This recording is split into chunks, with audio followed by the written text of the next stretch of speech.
తల్లిబిడ్డ express 102 employees union CITU ఆధ్వర్యంలో శుక్రవారం Kurnool collectorate కార్యాలయం ముందు ధర్నా నిర్వహించారు.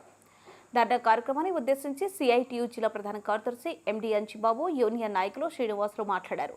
2015 డిసెంబర్ 31 నుండి అమల్లోకి వచ్చినటువంటి ఈ సేవలు మార్చి 31 నాటికి కాంట్రాక్ట్ ముగిసిందని, ప్రభుత్వం పొడిగించిన మరో 2 నెలలు కూడా పూర్తయిందన్నారు. పథకం ప్రారంభమైనప్పటి నుండి ఇప్పటిదాకా ఎలాంటి సెలవులు లేకుండా కేవలం 7,870 రూపాయలకు పని చేస్తున్నామన్నారు. పథకానికి సరిపడా ఎంప్లాయీస్ ను తీసుకోవడంతో పాటు 8 గంటల పని దినాన్ని అమలు చేయాలని, సుప్రీంకోర్టు తీర్పు మేరకు కనీస వేతనం 21,000 ఇవ్వాలని వారు కోరారు. ధర్నా అనంతరం సమస్యలతో కూడిన వినతి పత్రాన్ని డిఆర్ఓకు ఇచ్చారు.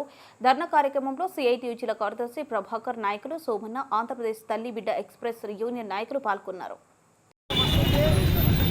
కనీసం 18,500 రూపాయలైనా వచ్చేటట్టు చూడాలని చెప్పి ఈ సందర్భంగా డిమాండ్ చేయడం అనేటువంటిది జరుగుతుంది. అట్లాగే వీళ్ళ యొక్క కాంట్రాక్టు ఏదైతే ఉందో అది అయిపోతుంది కాబట్టి దాన్ని పొడిగించే సమయంలో వీళ్ళ కనీస వేతనము 21,000 రూపాయలు కనీసం ఉండేటట్లు ప్లాన్ చేయాలని చెప్పి సందర్భంగా మేము కూడా డిమాండ్ చేస్తున్నాం. అట్లాగే వీళ్ళకి వీక్లీ ఆఫ్లు కానీ, జాతీయ సెలవులు కానీ, పండగ సెలవులు కానీ ఏమీ లేవు. ఆ సెలవులు విధానం కూడా అమలు చేసేటట్లు తగిన చర్యలు తీసుకోవాలని చెప్పి సిఐటిగా డిమాండ్ చేయడం అనేటువంటిది జరుగుతుంది. అట్లాగే వీళ్ళకి ఏదైనా ప్రమాదాలు జరిగినప్పుడు కాంపెన్సేషన్ చట్టం అనేటువంటిది ఇప్పటివరకు లేదు.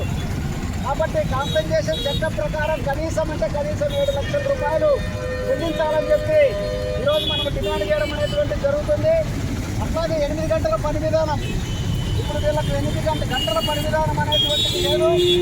వీళ్ళు ఎప్పుడు హాస్పిటల్ దగ్గర వెయిట్ చేయాల్సినటువంటి పరిస్థితి ఉంది కాబట్టి 8 గంటల పని విధానం పెట్టి అవసరమైతే వీళ్ళ యొక్క అవసరమైన ఉద్యోగుల సంఖ్యను పెంచి 8 గంటల పని విధానం పెట్టడం ద్వారా 3 షిఫ్ట్లు పనిచేసేటట్లు చేయాలని చెప్పి ఈ సందర్భంగా డిమాండ్ చేస్తున్నాం. కాబట్టి మే 25 జాతీయ సమ్మె జరుగుతుంది. ఈ సమస్యలు కనుక పరిష్కారం కాకపోతే మే 25 జరిగేటువంటి సమ్మెలో వీళ్ళు కూడా భాగం పంచుకోవడానికి సిద్ధమవుతున్నారు. కాబట్టి ప్రభుత్వం మే 25 లోపల ఈ సమస్యలపైన చర్చించి నాయకత్వాన్ని